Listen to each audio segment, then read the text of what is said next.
Hey everybody, welcome to Do You Believe on Paranormal Zone TV. Thanks everyone for joining us tonight.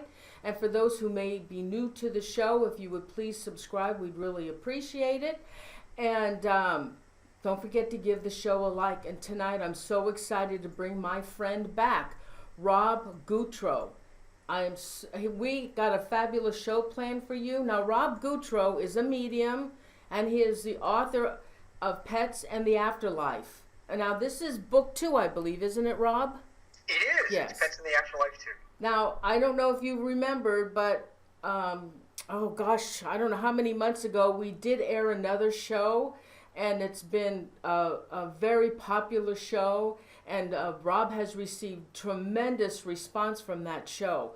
So tonight, what I asked Rob to do is let's talk about the healing for those who are grieving for the loss of a pet. So in this book that Rob has written, his second part, the love we share with our pets, it never dies. And in the book called Pets in the Afterlife, book 2, it provides proof that our pets do communicate with us from the other side. So tonight, everybody, please let's welcome Rob to the show. Hey, Rob. Hi, Noreen. Thanks for having me back. Oh my gosh, it's always a pleasure to have you on the show. Now, you know, I had talked to you earlier. There's so many people that watch the show that are pet lovers, Rob, and they're always talking about how they're grieving about their pet. And I, for one, too, and you too, we still talk about it. And is there any advice or any help that you can give the viewers tonight who are grieving for the loss of a pet? Absolutely. They need to know that once a pet passes in the physical plane, their spirit actually comes back and stays with them. They're bonded to them forever. And all they need to do is look for signs, and that's what we're going to talk about tonight. Okay. Well, the floor is all yours. Go ahead. Did you Be watch my the floor? guest. All right, just checking. Well, since I was a teenager, I've been able to communicate with people who passed, and it wasn't until 2005 that when my puppy passed, he was a Weimaraner, that I realized that I could start getting messages from pets, dogs and cats, and some horses and birds. And that's not to say that if you have a different kind of pet, maybe a ferret or a pet pig, if you happen to keep a pig in your house, that they can't communicate with you. They can. All animals have the ability to communicate with us. It's just the ones that are domesticated are the ones that mediums like me have an easier time understanding. Does that make sense? Yes. Okay. Go ahead. Because somebody wrote me and said, I have a pet pig. Does that mean they can't communicate with me? And I said, well, if you understand pig, and you then you can do it. But now, you know, also, Rob, there are a lot of us who feel guilty when it comes time when we think that or have talked to a veterinarian that it's time, you know, to put the animal down, and that is such a hard decision to make. And then I think, myself included, that we do have some kind of guilt when it comes to that. It's such a hard decision to make. Absolutely. Actually, Noreen, that's one of the things that I get the most in emails from people is that the intense feeling of guilt. And here's what I have to share about that. Pets always on the other side usually let people know when they want to pass, when they're tired, when their body has given out, and so forth. And we take those clues. So we actually read their energy just as they read our energy. We read their emotions the way they read our emotions. But many times I will find that a pet on the other side is extremely grateful, and they totally understand that it takes the most unconditional act of love to assist them to cross over on the other side.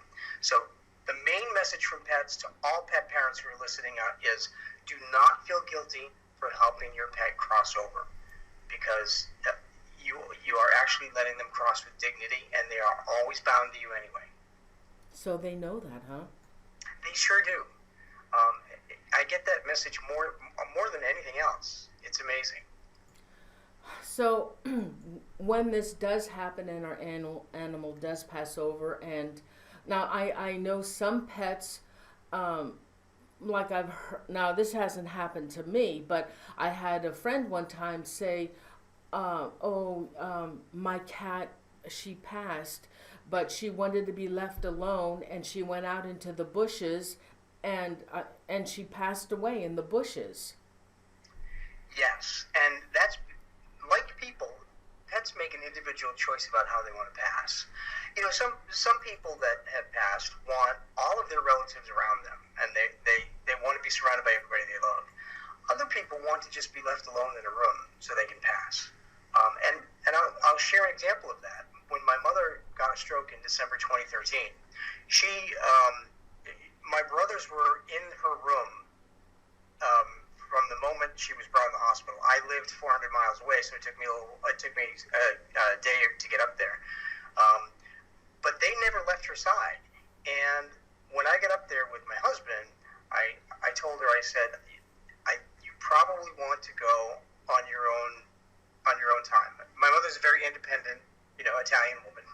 So, Yay for the Italians. yeah, so she wanted to do what she wanted to do, but and actually, my father in spirit, and my mother's favorite dog, a poodle, came into the room, and I sensed them, and I told my mom that they were both there, and I said, now that Dad and your dog Gigi are waiting for you on the other side, it's okay. So my mother waited until everybody left the room for the night. We all decided, okay, she'll probably pass on her own time. Let her just leave the room. So we left the room, and within 6 hours, my mother passed by herself. That's the way she wanted to do it. Pets do the same thing. I don't know. Well, I guess they do, because you're right. Humans do it and pets do it. But how can we, I mean, words are great, don't feel bad, you did the best thing, but what other advice can you give us that grieve over our animal? Because there are people still, their animals passed away 20 years ago, like me, and we still, when we think about them, we start crying. Absolutely. Well, grief is a normal part of the healing process, and sometimes when we hang on to that, of course, it's very unhealthy. But I think one of the most important things to know is that they're always going to be tethered to us. And that's actually why I wrote Pets in the Afterlife and Pets in the Afterlife 2, to give everybody clear proof and examples on how our pets still communicate with us from the other side, so that will lessen the impact of the grief that we're suffering. Now, because we have so much grief for all our animals, does that do something to the animal that has passed on? I know I've seen not all of my dead cats, but I've seen several of them.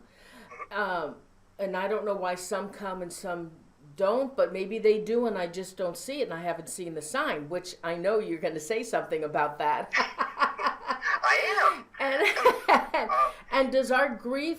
They were assertive, back. Others are more... Voices in the chat room, but I'll need him to send me the questions. If not, I'll have to scan. So just hold on to your questions, because Rob will answer them tonight, okay? So hold on. Okay, go ahead, Rob. I will do my best. Go back for any reason? Our grief doesn't hold. Stop me anytime if you have questions that you want to talk about. I'll give you a brief rundown.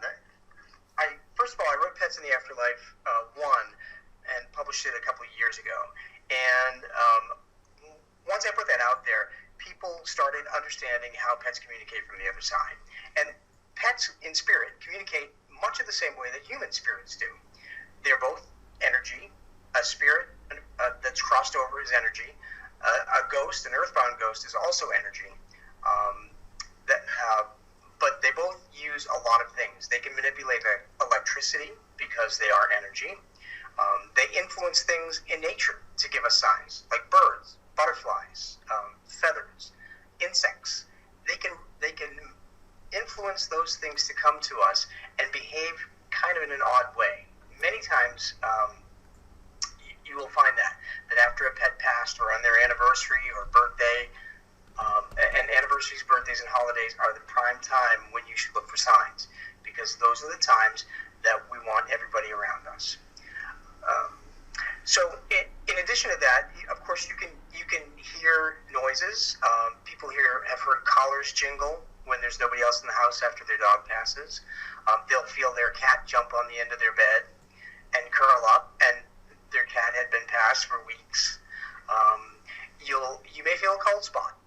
What's a cold spot? A cold spot is it's basically a little area of cold air, and when a spirit is trying to materialize or manifest, they take the fast moving the motion of the molecules of air, and they take that energy out and they slow the air down. And fast moving molecules of air are warm air.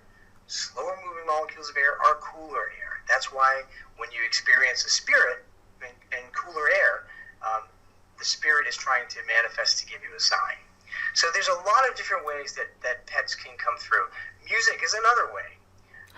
Music?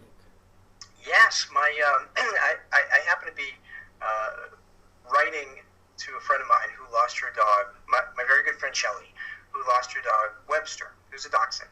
And as soon as I started writing to her, I had a Pandora radio on my computer, and I sensed Webster next to me, and he wanted to send a message.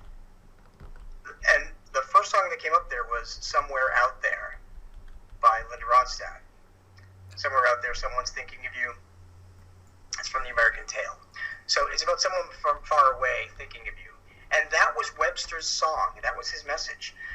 And just this morning, Shelley wrote something to me, and that song came back on that Pandora radio. And I didn't even plug it in. I didn't put that song in on purpose. And that means that Webster knew that she was going to write so that I could tell her that Webster was here. So no such thing as a coincidence. Oh, wow. Okay. Royce, can you start gathering questions for me, please, and put them in into the message on Facebook? Okay. What other ways? Is there any other ways that they show their communication toward us? Oh gosh, yeah. They actually, pets actually will lead us to our next adopted pet. This is one of the things that I get a question about a lot. On the other side, because they can influence things that happen here. So when they pass on, they want you to adopt another pet? Most of them do. Again, it's a personality thing with a dog or a cat, like a person. Some dogs or cats will say, "Well, I was the most important thing in her life. I only want her to remember me." But for the most part, the messages that I get from pets on the other side is that they absolutely want another pet to be adopted in their memory, and save another pet and give them the love that the pet parent has, instead of letting the love go to waste. Because it's not only beneficial for the dog or cat that's being adopted, but it's extremely beneficial for the pet parent who's grieving, because you're going to learn how to heal through your new pet.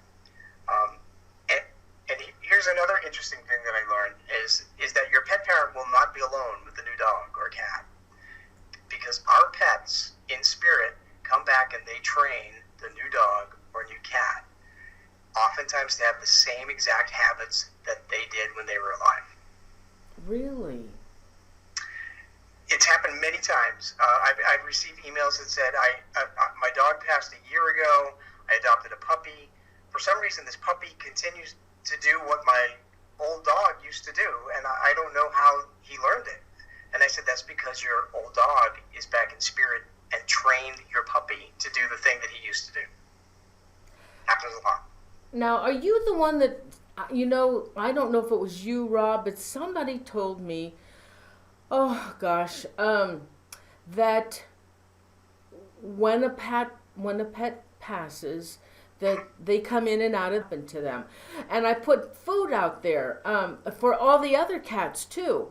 But they said even if I didn't have any food out there, to put food out for the animal and for water. Is that true? Do the animals still, like, they'll go around the perimeter of your home as well? And also to put like some of the animals that I feed that are feral outside. I won't see, after a while I won't see them anymore, and I'm sure I know something happened. Eating and drinking when they pass on? Sometimes they do. Oftentimes, pets will continue to do the same habits that they had in the physical plane. So, during dinner time, even if your pet passed and you happen to leave their pet's bowls down, sometimes you may see the bowl move a little bit. Oh, really? Yes, because sometimes they don't really know what's going on. They don't know that they're in the spirit plane instead of the physical plane. But they do, just like people, we maintain our memories, our personalities, and our quirks on the other side, as we do in this life. Hmm. Now, you are a medium as well. Do you want to tell the viewers your story about your Rottweiler? Is that Buzz? It's a Weimaraner. Yeah, I'm sorry. And it's another German dog. Now, I have a picture of the little doggy that I think it was on one of your cover of your books on the red rug. I have a picture of one. Is that it was on one of the cover of your books? Is that the dog that came back and started talking with you and gave you the insight to write a book? Oh yes, that was Buzz. That's right. That was Buzz the Weimaraner. Yes.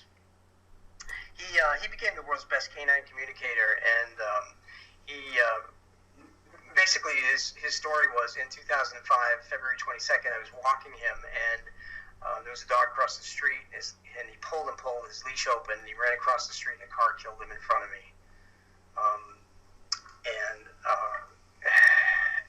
It's you said you hold on to grief a long time. It's something you never forget. Fortunately, because of all the signs that Buzz gives me, and I know he's still around, I was able to get through the grief. But I'll always remember that, and I will always miss him in the physical. I can't hug him. But the first thing Buzz did was, as soon as I walked in the door of the house, we put his little body in the back of my vehicle, and as soon as I walked in the door, there was a song on the radio. The radio was not, as far as I remember, the radio wasn't even turned on when I left the house, and the song was Garth Brooks' Dance. It's about someone who's glad they had time together, a short time, and loved so deeply, even though it was a short time. And that was a message from Buzz. Now, he was an inspiration for you to write a book, to write these books. He was. He actually inspired me to write my first book, which was called Ghosts and Spirits. And in that particular book, there's a whole chapter devoted to all of the many signs. I think he gave me 12 signs within the course of 2 years. That's a lot. That's a pretty active spirit. Yeah. And while I was writing that book, of course, my dad passed away. So my dad was crazy busy with giving me signs. My dad actually helped me prove to my mother and my family that he was around at his own wake and his own funeral, as we all are, from the other side. So, and by the way, I'm taking that book out of retirement. I've revised it and updated it. It's going to be back on the shelf, I think, in September. And what book was that, the title on that one? Ghosts and Spirits. Oh, really? Yeah. I've learned a lot since I published that in 2009, so I wanted to make sure everybody had the most up-to-date information, and it's much better organized with bigger pictures. And the last time we also, you were on the show, we talked about pets going to heaven. Mm-hmm. And yes. And they do, right? Absolutely. Everybody has the opportunity to go on. And, what we call the other side, what we call heaven is, it depends on where you are and who you are. It could be heaven, it could be Elysium, as the Romans used used to call it. It can be Valhalla, as the Vikings used to call it. Paradise, as Hindus call it. Heaven. It doesn't matter what you call the other side. The other side is basically where energy flows through the cosmos, and it's a place of peace. I mean, just think about what it's like to be drifting out in space. You know, it's the ultimate peace and tranquility. And anybody that commutes knows that would be a great thing. Do you want to tell us anything else that's contained in your book for the viewers? Sure. One of the other signs that I neglected to mention about pets in the afterlife is that pets actually will lead us to another pet that looks like them. Doppelgangers, as they're called, is a very common way for a pet. Oh my God. I want to ask you a question. I don't know if I can get this without crying. No, you better go ahead. I don't think I can ask. Go ahead. Take a deep breath.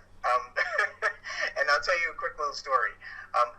When I published my first book, Pets in the Afterlife, I went to New England Pet Expo, just north of Boston, and I gave a talk, and I had a booth, and I was talking about my books and signing them and all that.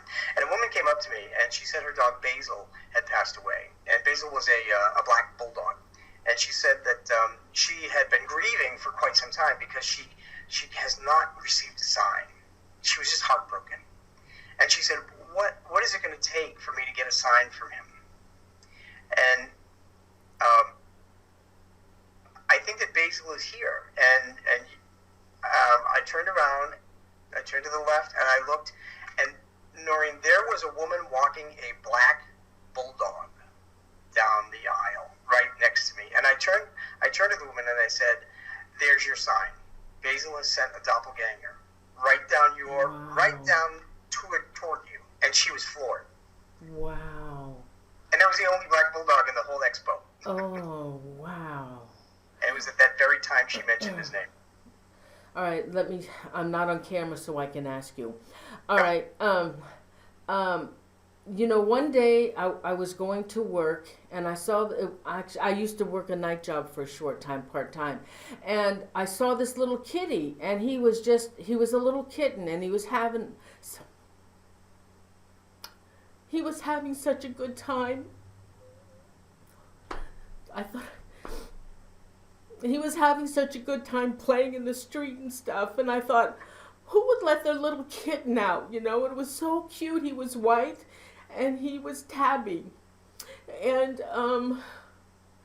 I saw him, and I said, oh God, I was driving to work, and I thought, God, should I have picked up that kitty and rescued him, because he was a baby? And so that night when I came home from work, I saw him dead in the street. And I felt terrible because I felt so guilty because if I had rescued him, he wouldn't have gotten killed. And the funny thing is, several years later, my sister rescued some cats. And guess what? One of the cats looked exactly like that little kitty. Exactly. That's not surprising. So that was his way of saying not to worry, that it was his time to go, and you acknowledged with love that cat, and you grieved over it, and then they feel it in spirit. Wow. So that was his way of acknowledging that and thanking you. Wow. Spitting image, Rob. It was so, I thought, oh my God, because it was a baby. My sister had rescued four kitties, and she gave them to me. I have 14. And I said, oh my God, it looks just like him. And I look at him every day, and I said, I sure hope you're the kitty. Well, probably not. It's not the same cat, but it's definitely a doppelganger, and definitely brought back into your life to prove that you got a big thank you from the other side. Wow. Oh, okay, enough of that. You feel better now? Yes, I feel. Okay, good. Sorry, everybody. I knew this was going to be a tough show.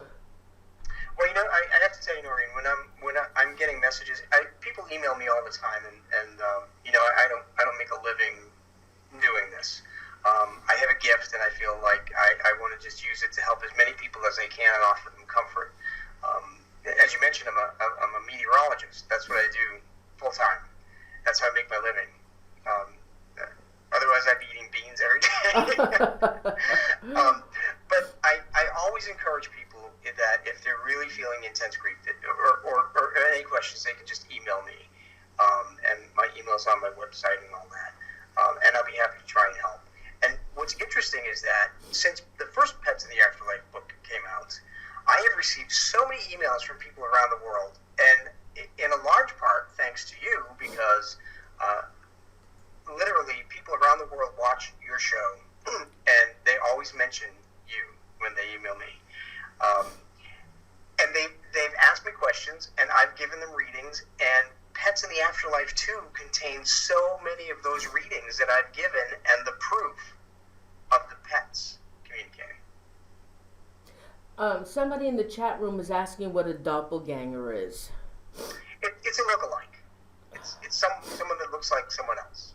Exactly. Even a human. I mean, Rob, I have seen my husband's doppelganger twice. Wow. Yeah, in my own, Rob, in my own, honey, in my own home. Oh my gosh. Yes. I swear to God, I thought it was him, and it wasn't. Somebody came to your house, somebody in the physical? Well, it was in my house. He was upstairs. He was upstairs taking. I didn't realize this, but when I looked into the kitchen, the phone rang, and I saw.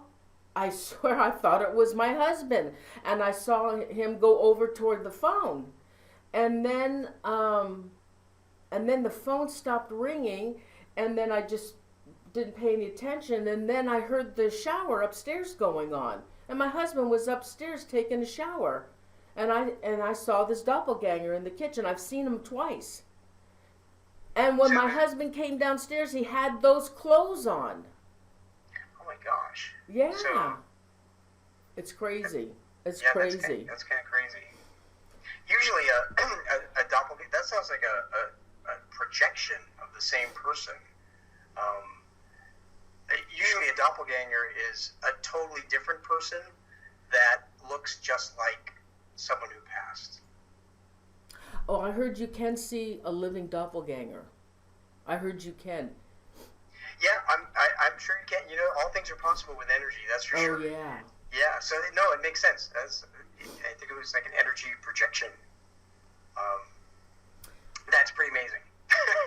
Oh yeah. Now, what about reincarnation of animals? Oh gosh, we all come back. You know, unless we're perfect. But I haven't met anybody yet. You're as close to perfect as I can imagine. So. Oh. Bless you, Rob. I'm so. So when an animal reincarnates, I want to ask you this question. From what I've been told before, that we pick our parents. So, do animals pick their owners? They absolutely do. No. Yeah, they do. And I mean, sometimes you can read stories of people going into a kennel and going all the way up and down, and they stop at one particular cage, and they don't know why. It's because there's a mutual energy connection.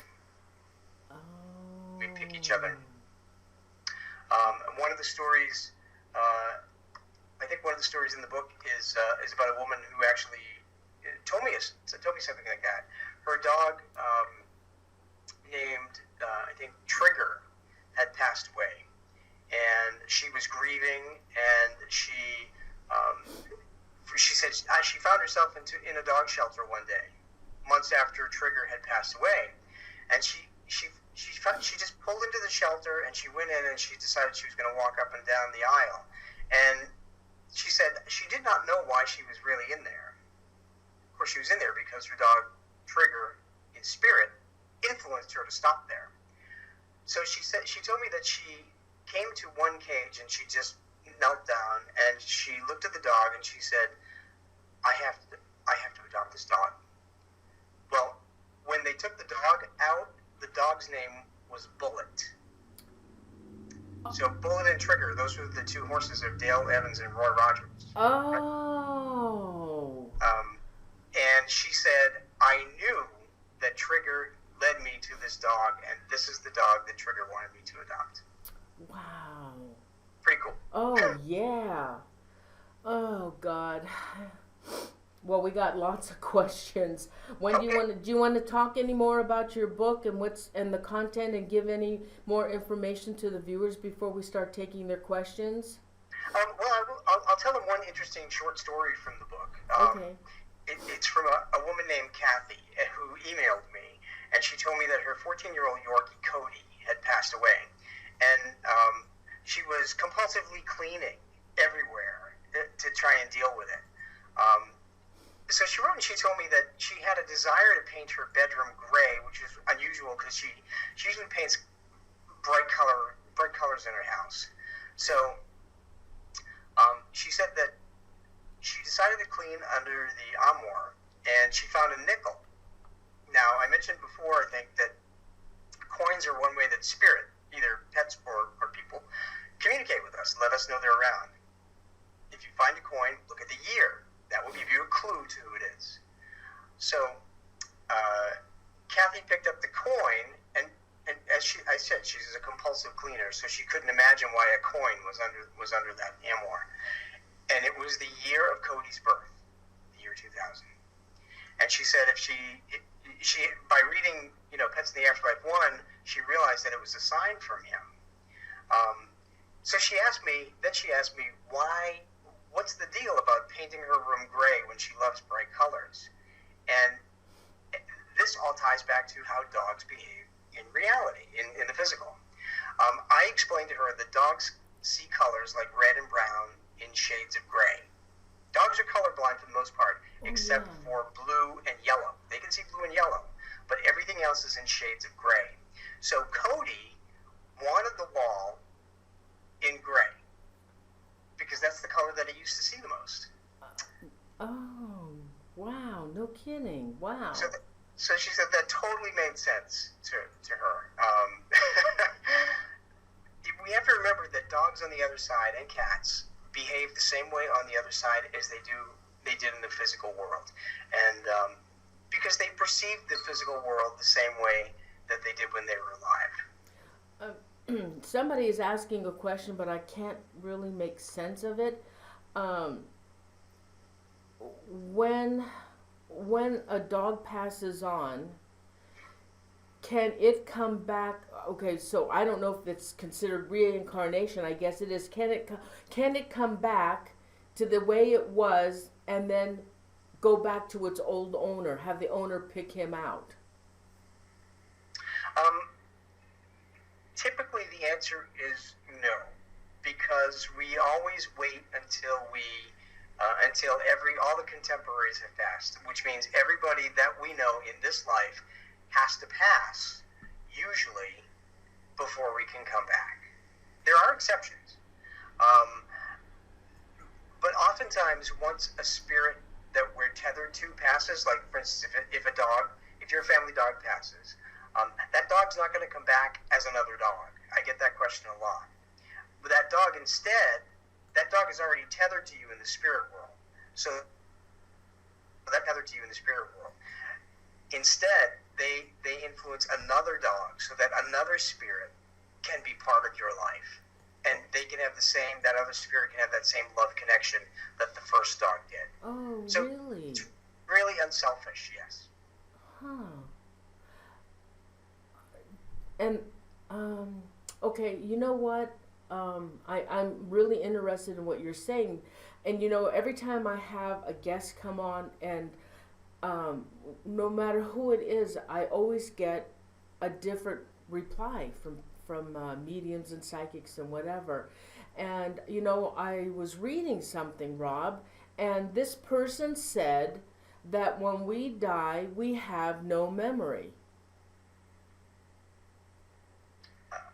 No memory of anything, of people that of our families, of anybody we were connected to. They actually wrote that and said that we have no memory. Well, I guess I would respectfully disagree with them because there's no way, otherwise mediums would not be effective.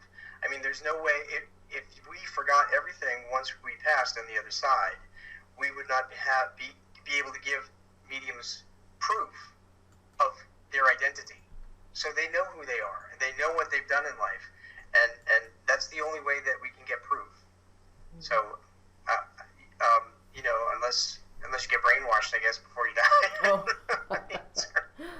Oh. We had already talked about this, but maybe you can tell the viewers again. Joy Warner wants to know, do pets have souls?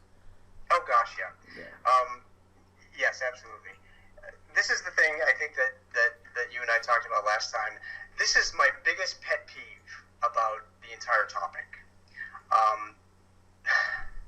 There's nothing that makes me more angry to hear people say pets don't have souls or animals don't have souls. Let's look at the definition of soul. Okay. What is it? A soul is actually a life essence. It's a life essence that couples with our memories and our personalities. And anybody that has a dog or a cat knows they have memories, and they have intelligence, and they have personalities. Just like any living animal, or even an insect for that matter. I mean, animals walked the earth and survived long before man ever appeared. They had to be pretty intelligent in order to do that. So that's what a soul is. But when, unfortunately, some world have twisted the word soul and made it only applicable to humans. And it's really sad about that because it's totally false. A soul embodies intelligence, personality, and memories. And you know, as a pet parent, you know that all of your pet kids have those things because they exhibit their own personalities. So I will say, though, that some religions like Hinduism and Buddhism and Native American practices understand that all animals have souls and they all cross over. So they're on target. But I've actually gotten pretty ticked off when I've heard preachers tell little children that their dogs are going nowhere and cause little kids to have breakdowns. So if you ever hear that, you can tell them, you know, talk to you when they're dead. Because then they'll know. Okay. I will. Let's see.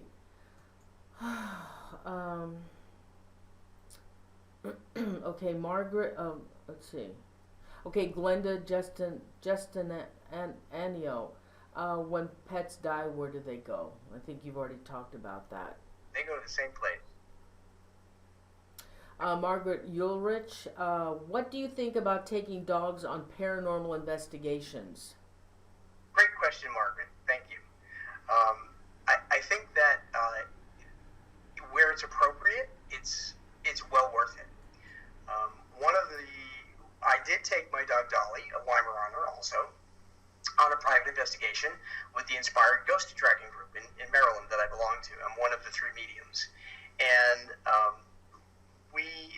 the manager of the group got a call and said that the family was having some paranormal problems. They said that their dog had passed, I think, 6 months before. So they wondered if it was their dog that was making movements and doing all kinds of things in the house.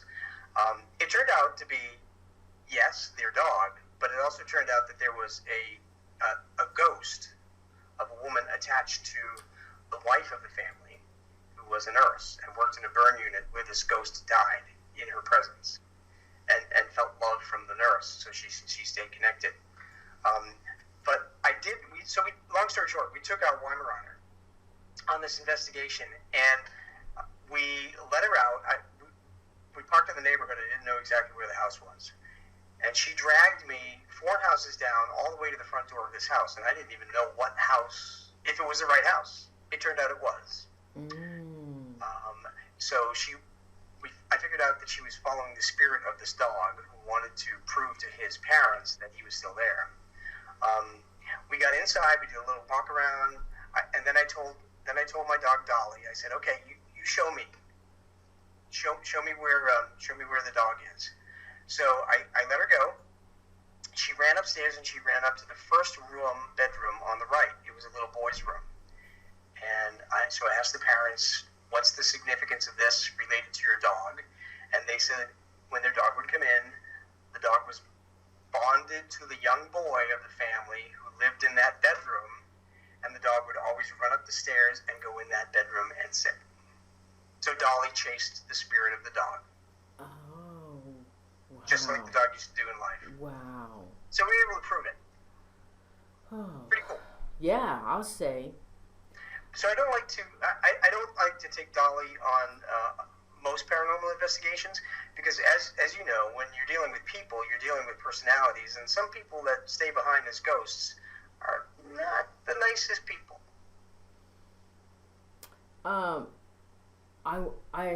I would think too that sometimes the dogs won't go in a location, and they sense something really, really bad. They absolutely can. They sense the energy. They can sense the energy of a person. It's just like when you have somebody come into your home. Maybe you're a repairman or something, and your dog growls at them. They can sense that energy. Wow. Okay. Glenda Justiniano has another question. If they have souls, does that mean they have consciousness? Absolutely. Yep. Every living thing has consciousness. I mean, I can't speak for a tree, but it is a living thing. But any pets, any animals at all, and I think it's important here to distinguish again why mediums like me or anybody can get messages from pets versus wild animals. Pets are domesticated. They live with people. They understand our habits. They know our words. I mean, when you think about it, a dog knows a lot of commands. I think border collies have learned up to 1,000 words. They're so smart. Really? Yeah. Border collies, poodles, German shepherds, those are the top 3 most intelligent breeds of dogs. Oh yeah. German shepherds, oh yeah. Although our dachshunds would probably balk at that, but you know. They're just little stubborn guys. Go ahead. Do you have something else? So because these domesticated animals know our language, our emotions, they can read our emotions, they know our words, they're really intelligent. They can relate to us. But, you get a giraffe, and they don't usually hang around people and learn our language and all that. So it's much harder for wild animals. There has to be some kind of recognition between species in order to get messages and pass them through. Now, are you able to communicate with animals, Rob? I communicate with pets all the time. Yes. Oh. Yeah, I get emails every single day from people all over the world, and I share messages with them. Oh, so even though the pet is not in front of you, you can still pick that energy up from the owner? No kidding. It's all about energy. I sit and read emails once, maybe twice a week, because I get so many. It takes a while to go through them on my personal time. And I have connected with pets in Italy, Colombia, Venezuela, everywhere in the U.S., Canada, you name it, UK, Ireland. Yeah. Have you ever been asked to find a pet? I actually have, and it's interesting that I can't actually tune into live pets. That would be more of a pet communicator, I think, or a psychic. I'm a medium. I talk to dead people and dead animals. So psychics can actually read the energies and figure out clues to where things are and what's going on. But yes, I was asked about a cat. My friend Karen's cat had wandered off, and I connected with the cat, and the cat had passed away, and I told her the cat was had wandered off into the woods and passed away in the woods behind her house to the right-hand side of her home. So, and she totally understood what I was talking about. But yes, I can, but only if the pet has passed. Wow. Okay, let's see. Um, Mama Joe, why does my Cody, her animal's Cody, see spirit when he's standing in the room, standing for no reason? Excellent question. And that's because dogs and cats have different cones and rods in their eyes than humans do. And those cones and rods, if you can Google it, cones and rods in the eyes. The cones and rods in the eyes that the dogs and cats have give them the ability to see faster motion. What does that mean? Spirits move at a higher vibration. They move at a faster motion. That's why oftentimes that you and I may see something out of the corner of our eye. But dogs and cats can see things head on. So when a dog is looking or a cat is staring at something that's not there, there's probably a spirit visitor there that has come in to just say hello. Oh. And there's another part to that too. Their physiology is also different in hearing. Do you remember hearing about dog whistles? Oh yeah, we can't hear them, but the dog can. Absolutely, because they're at a higher pitch. And spirits actually speak at that higher pitch. So dogs and cats can hear that, but we can't. We have to use digital recorders to pick that stuff up. Yeah. Wow. Do they still use those dog whistles? I don't know. I haven't heard one. Oh. No, but I don't know anybody who's even never I've heard of them, but I've never even known anybody that's ever used one. I don't know. I guess it's to if the dog runs off, you whistle and it's supposed to come back. I guess so. I grew up in the Boston area originally, and we didn't have dog whistles. So we used leashes. Oh. All right. Let's see. Oh gosh, another question. Johnston. 963. What is the truth about the Rainbow Bridge? Do you know about the Rainbow Bridge? I was just watching something on that the other day. Okay. Yes, I do.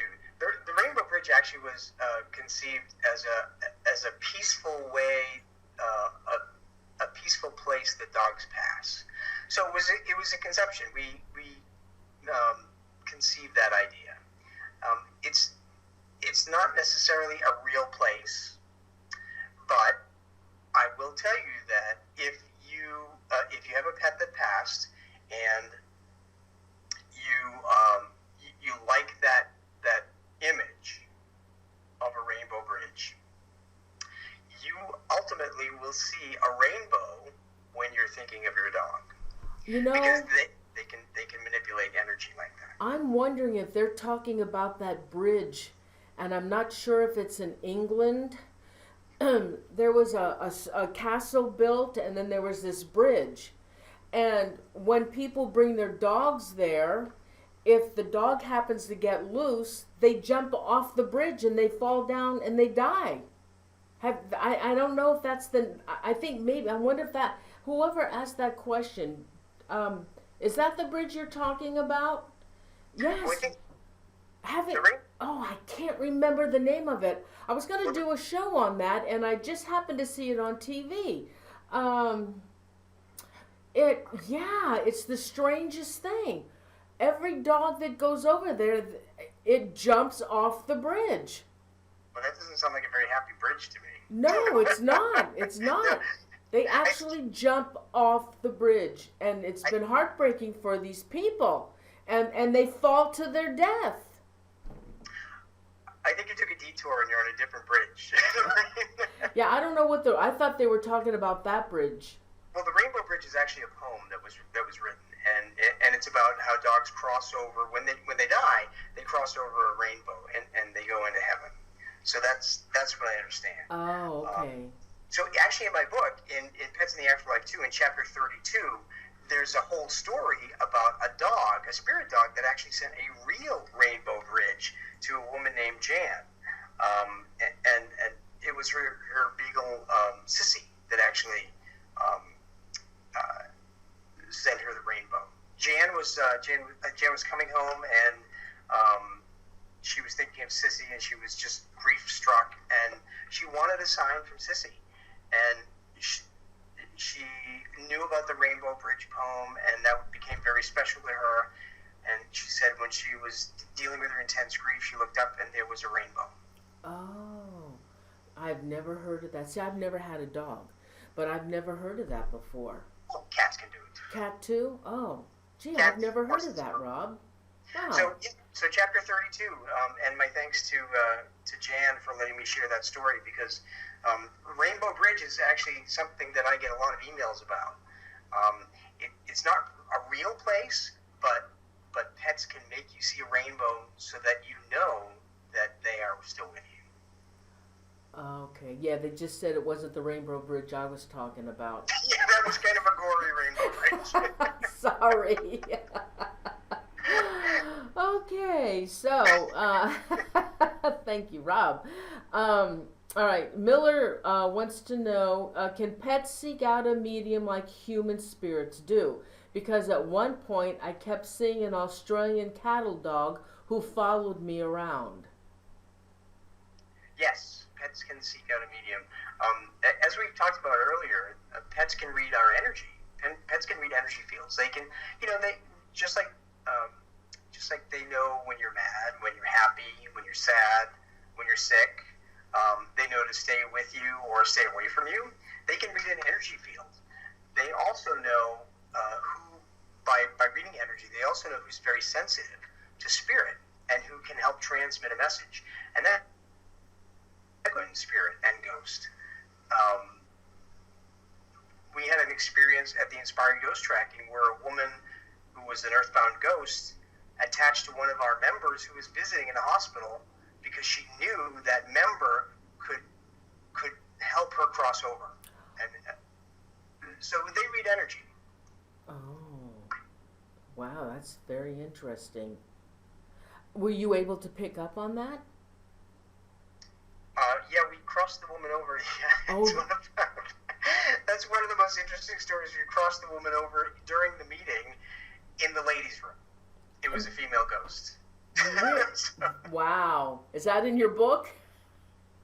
I think that was in my lessons learned from talking to the dead book. Or, maybe I was shy because it was the ladies' room. I don't know. Thank you. All right, we have another question from Sean Bodine. Question, is my dog Toto with me in spirit world watching me? The answer is yes. Absolutely. Not all the time, but they will come back from time to time. Most times they spend their afterlife in spirit with relatives connected to us or friends connected to us who have passed over. But on certain occasions they'll come back and they will let us know when they're around. I mentioned birthdays, anniversaries, and holidays are a very important time for people to contact each other, but it's also an important time for pets to communicate with us. Why? Why, Rob? Why at that? Why? Well, when you think about those three occasions, those are the times that we always reach out to people we love to remind them that we love them. You always call people at Christmas or birthdays and Thanksgiving, unless you don't like your family. Then you don't want to see them. Yeah. But and birthdays are very special. So oftentimes around someone's birthday, the spirit will send you some kind of recognition. Whether they have a bird come to your window erratically, some odd behavior, you find a penny, a feather, you see a picture of an animal or a person that looks exactly like that person around the time of their birthday. Those are all signs. Now, Rob, the money and the feathers, aren't those also signs of spirits that were once human as well? Yeah, well, they're ways to convey the presence of a spirit. Okay. Sean also, who asked that question, also said that he can't adopt a pet anymore because it's just too heartbreaking for him to lose one anymore. Well, I totally understand that.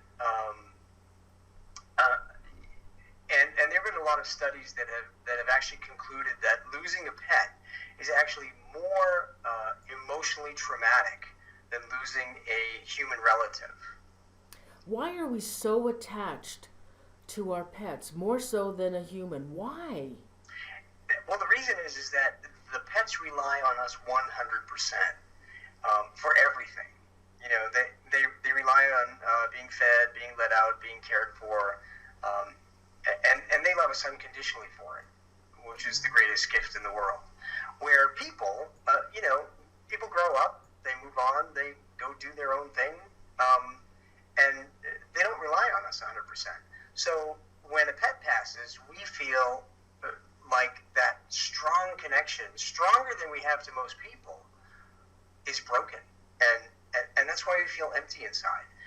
But the most important thing to your friend on the chat line there is to know that their pet is always connected to them, and oftentimes, as I mentioned in the beginning of the show, our pets want us to adopt another pet if possible, to share that same love that they experienced, because that's a great way to honor the memory of their pet. Okay. All right. Jeremy Lagos, question. How can we protect our pets from harm from the malevolent forces, e.g. spiritual? Well, don't bring them into places that you know to be haunted with bad people. As I mentioned when we were talking about going on to a ghost investigation. Another thing you do is something I do every night, is that as I'm going to sleep, I envision a white light over me and my husband and our three dogs. And that white light is like a blanket of protection, so that nothing can get in. It's a blanket of love and positive energy. And you can actually really imagine that if you close your eyes, and that will protect them.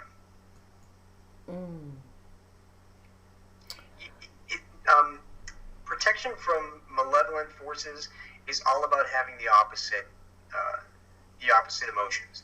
Love, faith, and hope are the things that will combat any negative thing. And I think we had talked about this before. So, and then when we die, do we see them again? Are they around us? Yeah. We do. I think I mentioned that when my mom was passing, my dad brought in her poodle, her favorite poodle, in spirit.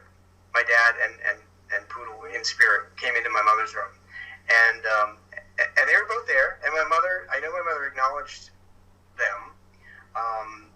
When my dad passed away in 2008, and I was at the cemetery, I actually saw him walk into the light, and in the light was my dog Buzz and my two family dogs sitting right in front, waiting for my dad, and behind them were all of the rest of the family members that had passed before him. Oh.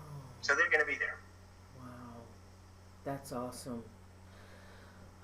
Okay, Nancy Soplavida, question: do pets know when they will die, as they growing up and aging throughout their life? Well, I don't think they know. They don't know, like humans, we don't know exactly when our time is going to be until we get very close to it. Once they get close to it, they do have a very good sense that their body's not working correctly anymore, and they know when they're getting tired. And that's usually when they'll give us hints. They'll stop eating, for instance, or they'll be lethargic, or they'll be antisocial. They'll start walking away. So throughout life, we don't know when the end is coming. But if life brings us a sickness toward the end, or just old age, we do have a good idea about when it's going to happen. And pets give us that clue, so that we know enough to help them pass on if we need to do that. Okay, I had a question for you. Why are some animals mean? Why are some animals mean? Yeah. Oh, I don't know. Just watch politics on TV. Oh. For the same reason some people are mean. I guess they're born that way. No, seriously, everybody develops their own personality for one reason or another, and just like people, think about it in terms of people. Some people grow up and they're more egotistical, and they think that they deserve everything, even though they don't want to do anything to get it. They want to be first. They're aggressive. Look at the way people drive on the highway. Oh. Everybody wants to be first, right? Yeah. Oh, yeah. Yeah. So cats and dogs can be the same way. They may think that, hey, they put a food bowl down and there's 4 of us, but I'm going to go get that food first because I deserve it. So it's a personality thing. So then when an animal comes into a home and they may like the mother, the wife, but not the father or the husband, or vice versa. Do you think it's because maybe that animal that was previously owned might have been abused by either the male or the female? Absolutely. Okay. Yep. Absolutely. Animal behavior is very much the same as human behavior when it comes to abuse. You don't forget. I mean, you can move past it, but you'll never forget it. And there'll always be that fear in the back of your mind. And we've actually found that. My husband and I work with Dachshund and Weimaraner rescues, and we take in a lot of rescues. And we've noticed that we actually took in one foster dog, and as it turned out, this foster dog was abused. He was abused by a man in the home. So, he comes into our home with 2 guys, and he was not having any of it. He was just defensive and really unhappy and stressed. So I realized that. I could sense his energy, and I said to my husband, I said, this dog must have been abused by a man. So we found a foster home where the foster parent was a woman, took him there, and he was functioning at 100%. He was happy. He was eating, no problems. So we realized that, yes, that abuse really took a toll on that poor dog. Oh. But we found him the right home. Oh, awesome. All right, B Singer, 11. My dog was recently paralyzed on May 2nd as a result of the ruptured disc. What advice, if you can, give me, Rob? We are seeing some improvement and praying for more complete recovery. Well, that's a very interesting question because we have a dachshund who is 12 years old, and he had a ruptured disc. We came home to find him paralyzed on the kitchen floor. He had jumped on and off a chair that he wasn't supposed to. So we rushed him to the emergency room, and he had the operation. I don't know if did they say their dog had the operation? Let's see. Result of a ruptured disc. He's paralyzed, ruptured disc. What advice can you give? We are seeing. No, they didn't say. They just said we're seeing some improvement and praying for more complete recovery. Okay. Well, if they're seeing improvement, then they must have had the surgery on the dog. I will tell you, I wrote about this on a blog because so many people experience the same thing with their dogs. And it takes a while. The first, I think, 3 to 4 weeks, your dog will have trouble urinating by himself, so you might have to press on their bladder when you take them out. But after a while, after about 4 weeks, they start to regain the use of their back legs. Well, actually, it's earlier than that. It's probably about after the first or second week, because our dog was just dragging his back legs for the first week, and we had to hold him up by the tail, as the vet told us to do, and support him by his back legs. So over time, I think by maybe 3 months, you will see your dog walking maybe a little lopsided. Our little guy walks. He walks like this, so his little backside is curved. Oh. But he walks fine. He chases bunnies. He chases squirrels again. So just be patient with your little guy or girl, and know that they will heal. Thank you, Mama Joe. Question: is my dog Cody gonna be okay after his surgery? Well, that's more of a psychic question. question than a medium question. I wish I could tell you that. As I mentioned, I only talk to pets that passed, and people that passed. But I will tell you that I do get the sense that one of your relatives, and it's most likely a grandmother on your father's side, will be there during the surgery and will help with the healing process. So my advice to you is to talk to your relatives in spirit, and it is your grandmother on your father's side. Talk to your relatives in spirit, ask them to be there during the surgery and provide energy and love and healing, and that will help expedite things. Okay, awesome. Okay. Again, a psychic would know better because they tune into that kind of thing, but the only thing I get, that's why I said her grandmother on her father's side is telling me that she's going to be there and she's going to try and help with the energy. Wow. Oh gosh, I missed a question here. Okay, awesome, Rob. All right, Midnight Emirata. Noreen, I was not able to emotionally sit and watch my cat die. Did he understand that I loved him, or did he feel abandoned? I just couldn't watch my baby boy die. I get that question a lot, and the answer is yes. Our pets totally understand what is acceptable to us and what we can handle, what we can't handle. Emotions, they read our energy, and they understand that sometimes we can't face the physical death. We have to actually turn away in order to keep ourselves together. But that doesn't mean that they want you to feel guilty or anything. In fact, just the opposite. They only feel total unconditional love. And what it is it's appreciation from them that you had the nerve, the courage to bring them in when it was their time. So they feel nothing. Was it a dog?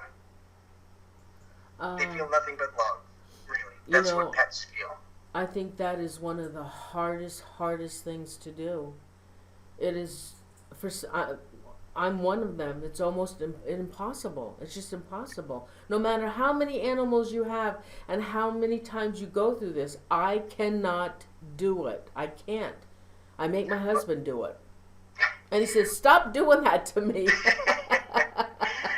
Well, my husband and I did it with our dog Sprite, who was 16 and a half. And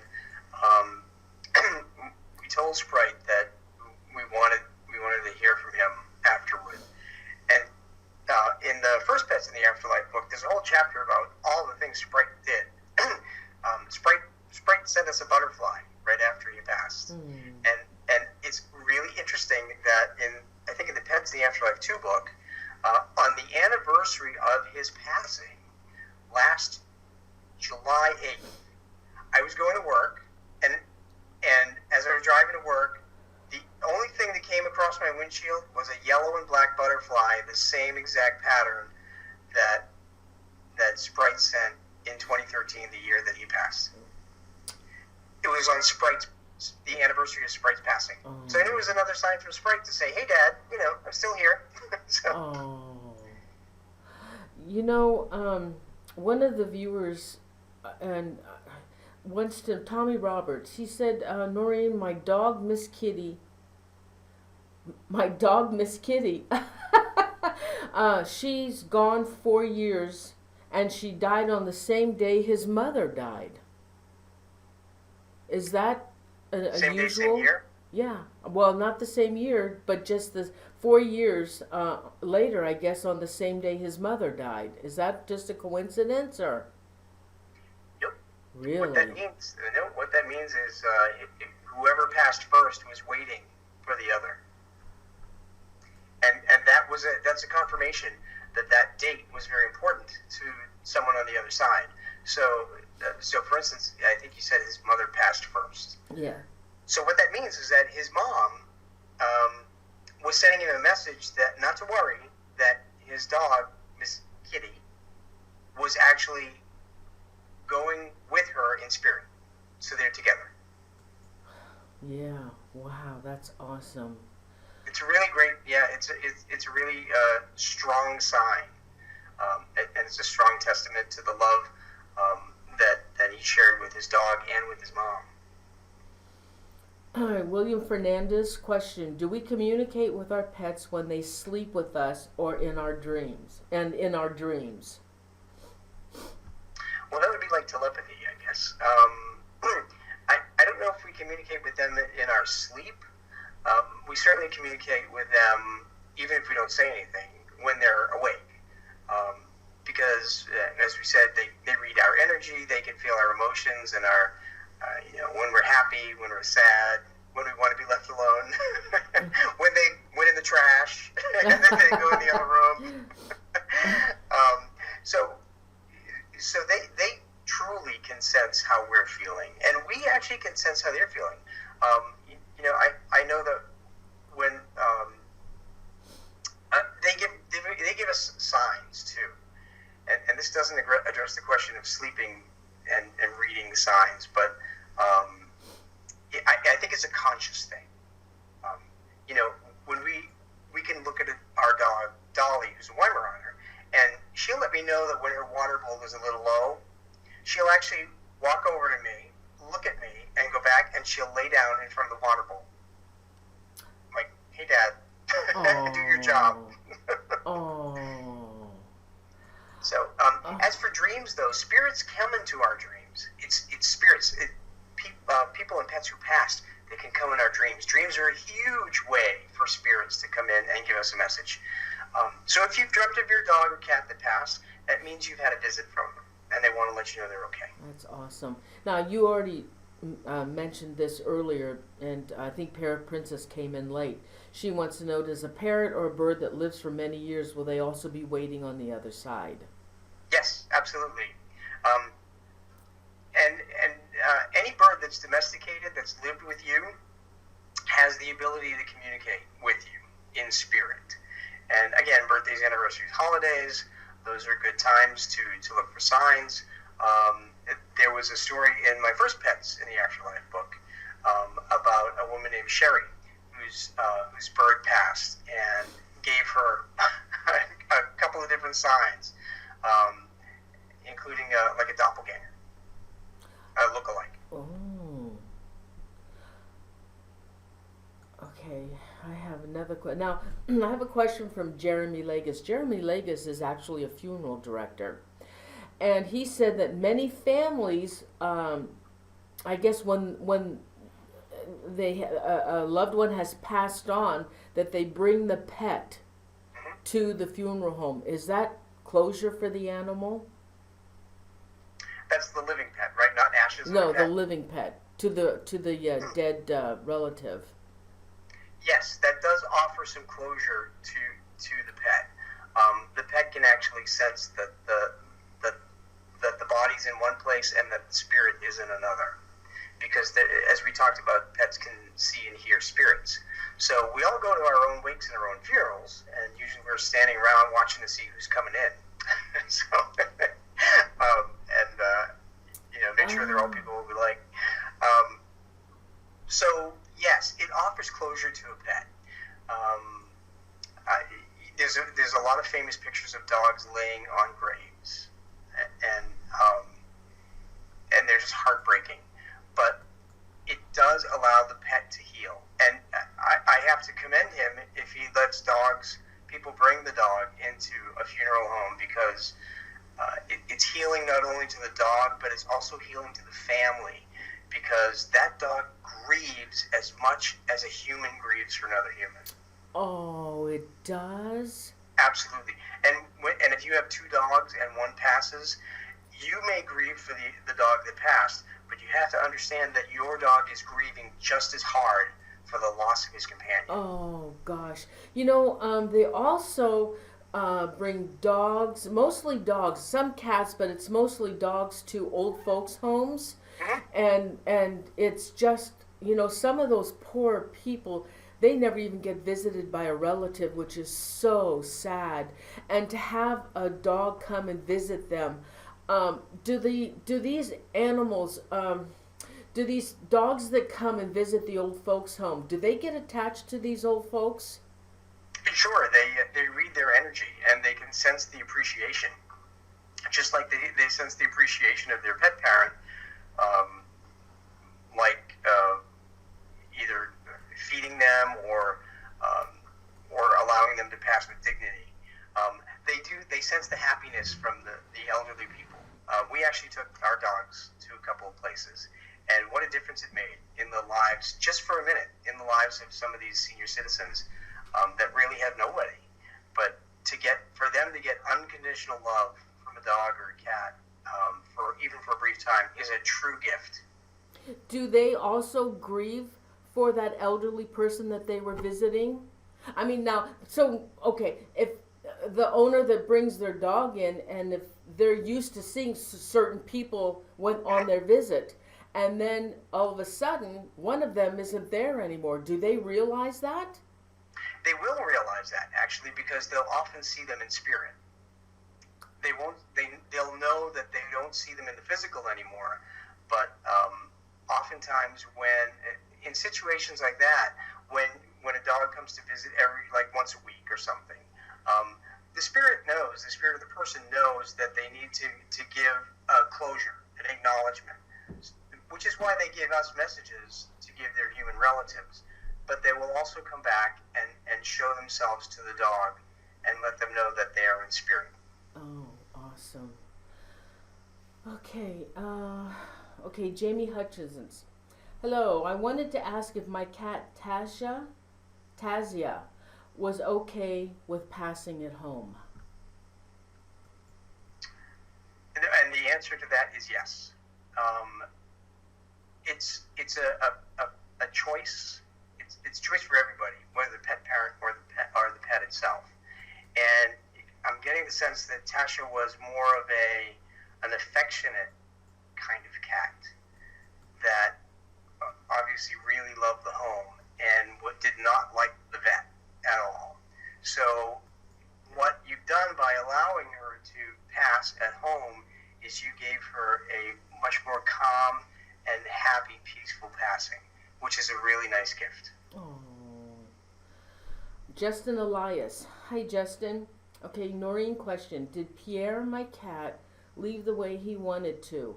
I ask myself that a lot. Also, was Nicholas sent to me? I believe Nicholas is also a cat.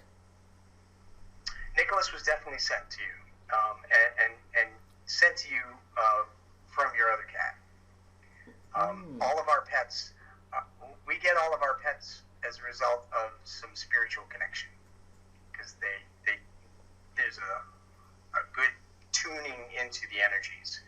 So, as we talked about earlier about that particular woman that found her dog in a shelter, Yeah. Trigger and Bullet, yeah, we're led to them, and they are led to us. And what was the first part of that question? Did Pierre? Okay, so there's two parts to that, because he says, did Pierre, my cat, leave the way he wanted to? And then he said, Pierre passed. He did not pass he died without, Justin did not put him to sleep. And was he doing the right thing?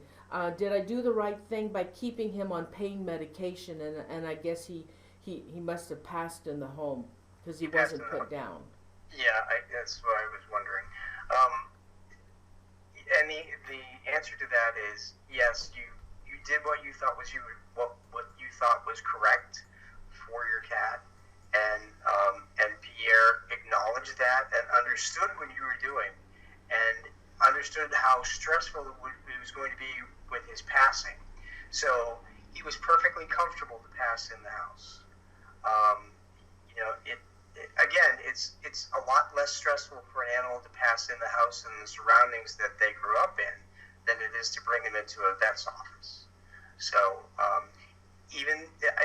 the one thing that I'm getting really strongly here is that there needs to be no guilt on your behalf for keeping him on pain medication. You didn't extend his life beyond what he wanted. He passed when he was ready to pass, and he appreciates everything that you've done for him. So don't feel guilt, because you were a great pet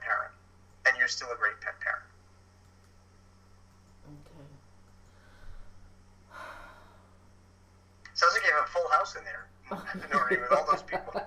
Yeah. Let's see. William Fernandez question: What animals on Earth first, cats or dogs? Are they from this, or are they from another planet? I know a couple of people that I think are from another planet, but cats and dogs, from what I understand scientifically, cats and dogs kind of evolved from a similar line of animal. One grew into the current house cat, and the other grew into dogs.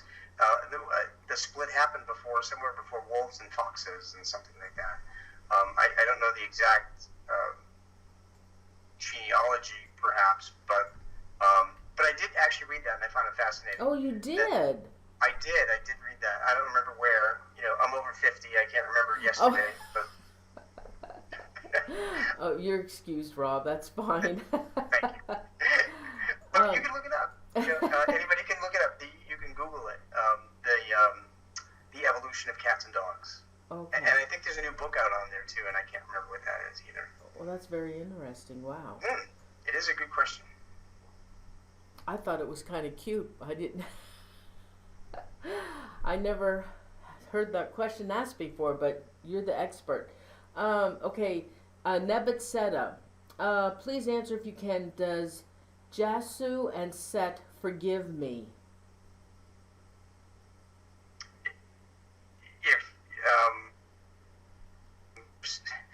Is there any more to it? I mean, were they given up? That's all. That's all they say. Does Jasu and Set forgive me? And I don't know what that's all about. Well, the short answer is yes, because they can understand the stress that you were going through. But I'm getting an idea that they may have been either given up or moved on or to someone else and then passed. Oh, yeah. So I don't know if that's true or not, but that's what I'm hearing, that they weren't there for some reason. Oh. But the forgiveness is there. Okay. So maybe that person can write back and confirm or deny or. Nebet, could you please give some more information on your question? Janet Wolf, question is: Akeem and Lucky with me now, and are they okay? Yes, they are with you, and it's probably it's because you're thinking of them right now. When we think of our spirits on the other side, they will come to us. And as a matter of fact, probably tonight they may even come into your dreams. Oh. So, because they know that you're thinking of them a lot tonight, so that you're looking for a sign. Yeah. Oh. Dreams are the easiest way that pets can communicate with us. Through dreams? Mm-hmm. Yes, yeah, and pets and people too. And sometimes it feels like it's more than a dream. It feels like it's a visit. Like sometimes people will tell me that they actually feel physically holding their cat in their arm or petting their dog in the dream, and they can actually feel them and touch them. They can smell their fur. And that's more of a visit than a dream. It's pretty special. Mm-hmm. And what about, like, during the day, all of a sudden you'll think about one of your cats that passed on years ago? Does that mean that cat might be around you if you're thinking about them? It does. Oh. It does, because they often influence us to do things from the other side. Like we talked about turning the radio on at a certain time, and suddenly there's a song that reminds you of the dog that passed. Yeah.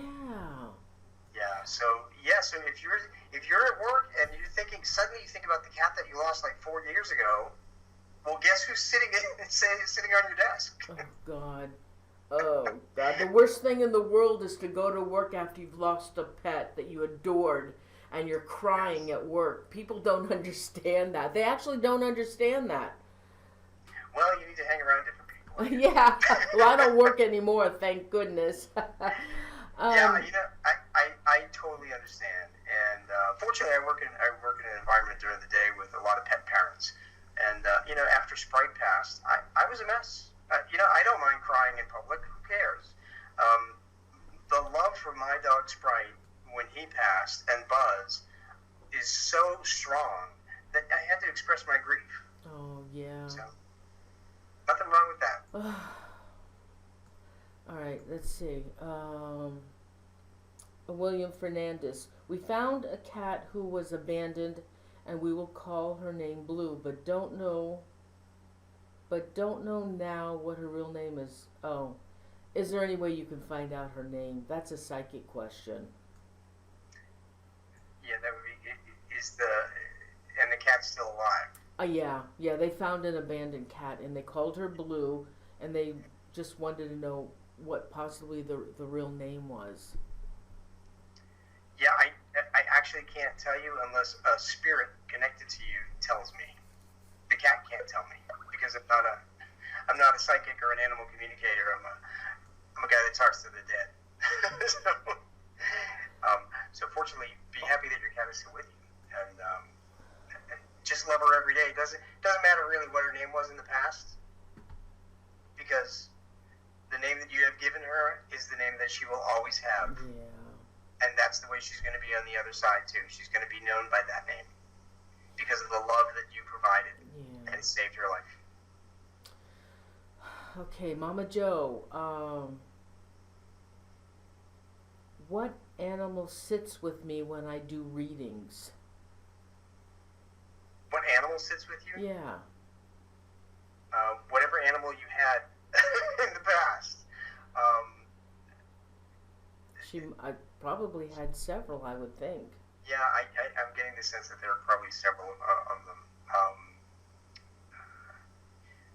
I can't answer that question because I need a little bit more information. But like I said, when people email me and they tell me their first name and they mention if they have a dog or a cat or something, and then they ask me a question, I can tune in. But it has to be I need a little more because there are 8 billion people in this world, and there are countless spirits. Okay, Nedbet Seta came back and she said Set was put down and Jasu was given up. So. Okay, so there's the given up one. Yeah. And okay, that's so what you had said. That's what I was reading. Yeah. So okay, well that's pretty cool. So in both instances, they forgave her. They don't want her to feel guilt for either thing at all. That was the strongest message that I heard at the time, and I'm still getting the same thing. So, but isn't that fascinating though that one of the cats was given up? Yeah. They can tell. It's so amazing that they can actually tell somebody what happened to them in their life, and obviously the one that was given up was the more dominant spirit that was coming through. Oh, yeah. You know, we talked about how some dogs stay in the back and some come up front. Yeah. Yeah, that's what was going on right there. That's a great example. Wow. Okay. What, honey? What do you want to say? I don't know if you want to take a break from questions because I have a really interesting story from the book that I wanted to share. All right, go ahead. We have 1, 2, 3 more questions. So go ahead. We can take a break from that. Okay.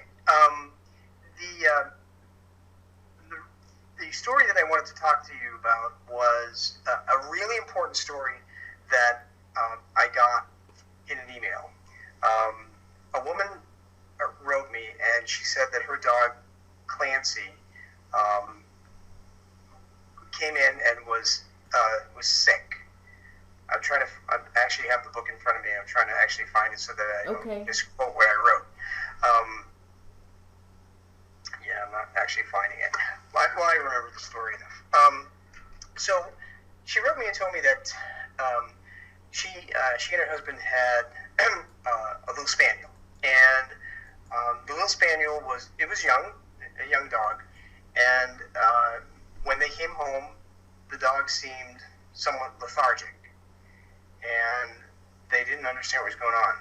So they put him in his little bed and covered him with a blanket and watched him, and he seemed to be crying out in pain, and it was late, and was like I think she said it was about 10:30, and she didn't understand what was happening. So they were going to take him to the vet the next day,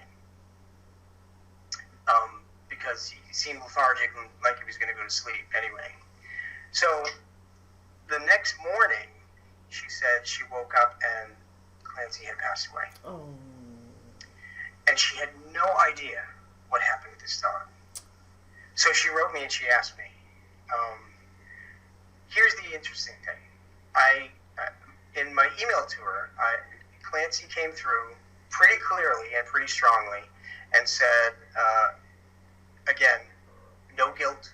This was my fault. And I thought, okay, how is this your fault? And I said, show me. And so Clancy showed me a plant. And he was eating the plant. And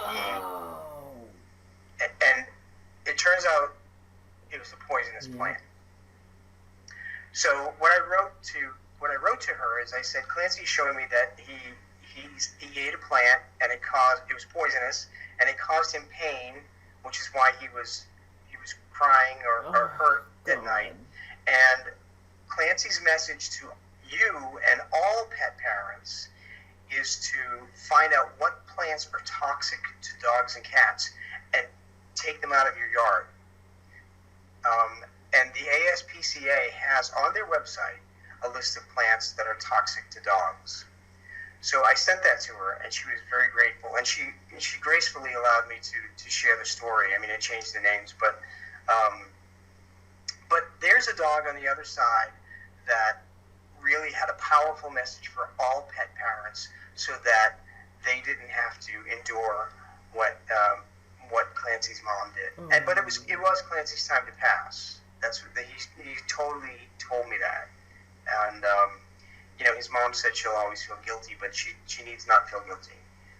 It certainly wasn't her fault. Clancy kept saying, "It's my fault. It's my fault. I did it. I did it. It's my time to go." So it's things like that. It's messages, powerful messages like that you'll read in the Pets in the Afterlife 2 book too. So these animals don't understand until they've passed on what happened to them. Like in this case, he ate a poisonous plant. He realized that after he passed. Yes. Yeah. Sometimes, we all get more knowledge on the other side, and that's what happened. You had an awakening on the other side, so he realized what happened to him. Wow. Because he certainly didn't know. Wow, that's a great story. When you get a powerful message from the other side in spirit, it's pretty amazing. That's really amazing, Rob, that you can communicate with animals that have passed on. How do you think you can do that? I think Buzz is helping me on the other side. My dog Buzz, because he's an incredible communicator. And being a dog dad and working with rescues all the time as we do, I'm very in tune to how animals communicate with us. And the energies, and I think that's what it is. I would give my heart and soul for an animal, likely before a person. So. High five. What's that? High five on that. Yeah, there you go. Oh God. Oh. But now but you can communicate with the dead, but yet you can't communicate with a live animal. Why do you think that is? It's all about energies, I think. And when spirits are on the other side, they have the ability to show me pictures in my mind and things that they're familiar with in life. Whereas if I was a telepath, perhaps, and I'm not, I could probably communicate with living dogs and cats. But one thing I am able to do is able to read sometimes what they want. I know what they want, even if I don't know the dog. I can sense what they want. Now with your own dogs as well. I know you're with them all the time and you sit with them. Do you try and communicate with them? Can Can you communicate with them because they're your own dogs? I can't. It's not like a back and forth communication, but I can look at them or they can look at me, and I know exactly what they want. Okay. Wow. Yeah, Wow. because they all have their own personalities. Of course, some of them have quirky personalities. We have a 12-year-old dachshund who likes to now have staring contests. So He stares you down. Oh, I he love stares it. us down I until we love pick it. him up and put him in our lap. The stare down. I love it. Yeah, he always wins. Oh gosh. Is there anything else you want to talk about? There are just a couple more questions. Well, sure. There's another really interesting story in here called Tenchi's Paw Print, and it's about a dog that actually came back with an interesting sign and left a paw print, an actual paw print, on the shirt of his mom. No. Yeah, and the picture is in the book.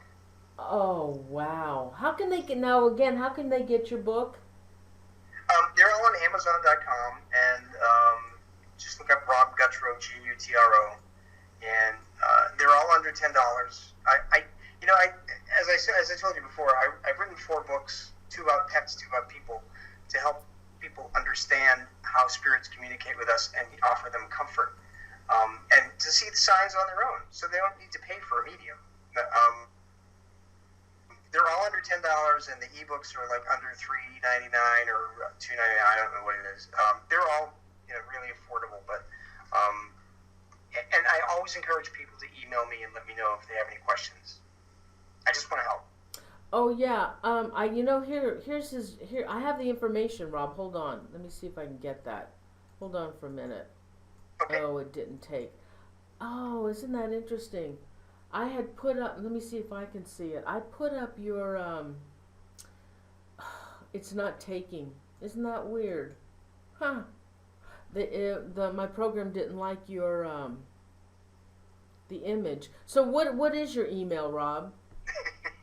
my email is rgutro@gmail.com. And you're also on Facebook. Yes. Oh gosh, I'm on Facebook, I'm on Twitter, I'm on everything. And how can they find you on Facebook? Like an epidemic. If they type in Rob Gutro, author, medium, comes right up. Just type in Rob Gutro, Gutro. Gutro, right. Twitter is Ghost Medium Book. Okay. They can even go to the Amazon author page. If you go to amazon.com/author and put in Rob Gutro, you'll find me there and all the books and all that. I have a YouTube page with video interviews from you. Oh. You've been on my show. Gosh, is this the 4th time now? Oh, I think it may be. Yeah, I think so. Okay, guys, if you have any more questions now, you can. Donna, you have a question? I don't think I have your question. Donna Gordon, what is your question?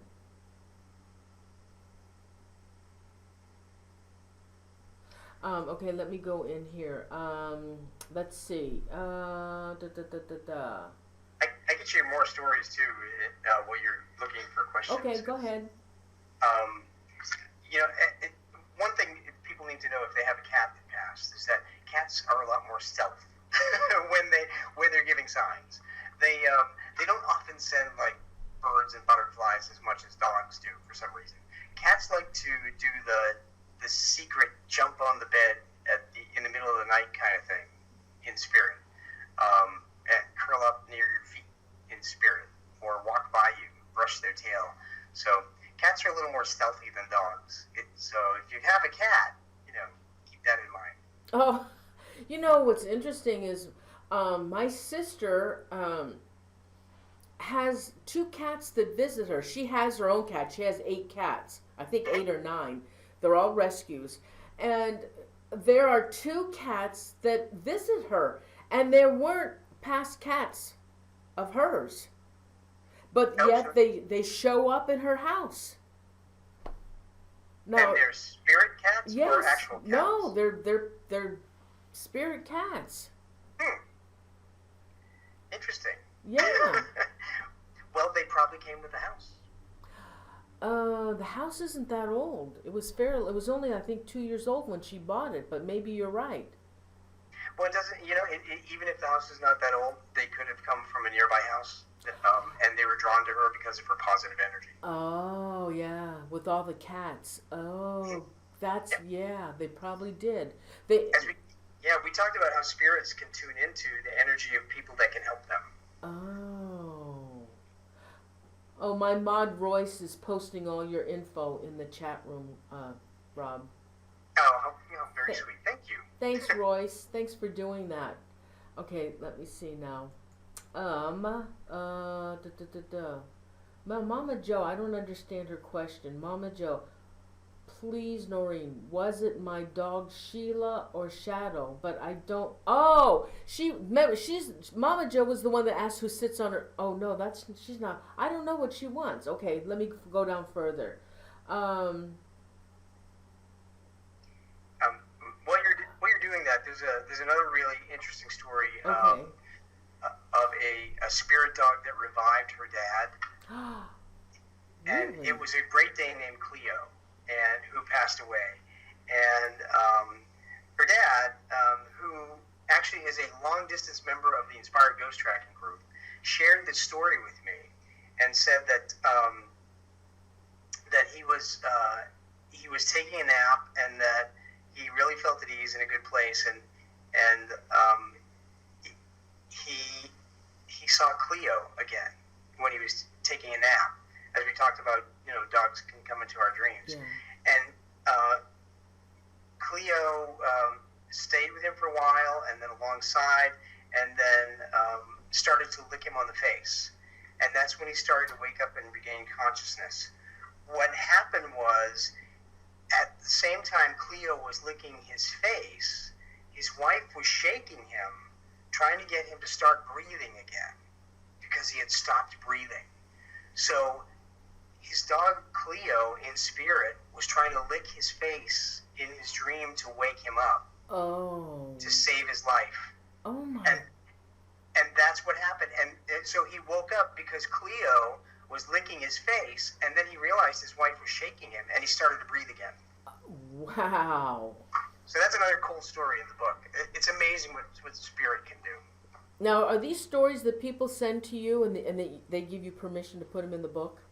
Some of them are. Like that particular one is one that Ron shared with me. The book is broken down into 3 sections, and the 3 different sections are one, the basics of ghosts and spirits, how pets communicate with us from the other side, and then part 2 is actually filled with, let me make sure I say this right. Part 2 is messages that I received from pet spirits. So it's all the messages that I got and were able to prove. And part 3 are messages from pets directly to their parents that shared stories with me. So there's 3 parts to this book: how pets can and do communicate from spirit, the messages I got, and the messages other people got. In your book also, do you help grieving people who have lost their pet? Every day. Okay. Every day. I do. Okay. Facebook, Twitter, email. But I mean, in your book, in your Pets in the Afterlife. Oh yeah, so a lot of the stories are about how I was able to help comfort people. Okay. But in the beginning part, it gives you the full explanation about many of the different ways that pets can communicate. So when people read that, they can actually help themselves by identifying what signs their pets are giving them. Okay, so Tara C. Question: my dog Lola passed at Christmas, and I held her on the floor until the vet. Did what she needed. Did she feel my emotion? And also, is she the 4-legged shadow my 9-year-old is seeing in her room? Yes. Yes, the answer is yes. That is the four-legged shadow. She truly felt all the emotions that were going through you at the time, and acknowledged it, and it was a sense of gratefulness to let her pass that way. Oh. Yeah. Right now, as I'm like feeling the energy, I feel very peaceful and very thankful. Suddenly, all this excitement that I've been feeling this entire time that we've been talking has just come to a calm. So that's the kind of energy I'm feeling. That's what she felt when it's her time to pass. Oh. All right, Anita Ackerman. She said pets see in the ultraviolet spectrum. Is that why they see spirit? We talked about that earlier. That it's actually because of the cones and rods in their eyes that they're able to see movement, faster movement. So I'm not sure about ultraviolet. I've never known that pets have ultraviolet vision, but I'll look it up. Okay. But we talked about how they're colorblind. They see for the most part grays. Almost everything is gray except for blue and yellow.